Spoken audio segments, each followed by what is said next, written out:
North zone task force police ने कारों को चोरी करते हुए उसको फरोख्त करने वाली एक 5 रुकनी टीम को गिरफ्तार कर लिया। उनके कब्जे से 18 कारें जब्त कर लीं, जिसकी मालियत 2 करोड़ से जायद बताई गई हैं।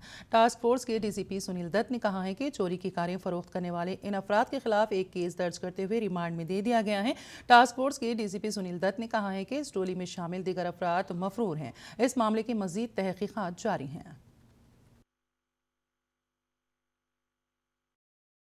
ये केस इस टाइप से है कि बड़े केसेस हैं जो चोर के गैंग रहते हैं। टास्क फोर्स वाले भी इमीडिएटली काम करते हैं, तो टास्क फोर्स ने इमीडिएटली इस पर एक्शन लिया और उन्होंने एक्शन लेते वक्त ही ये कार को सीज करे और 5 ये जो हमारे यहाँ पे मेंबर्स हैं इनको भी पकड़ा।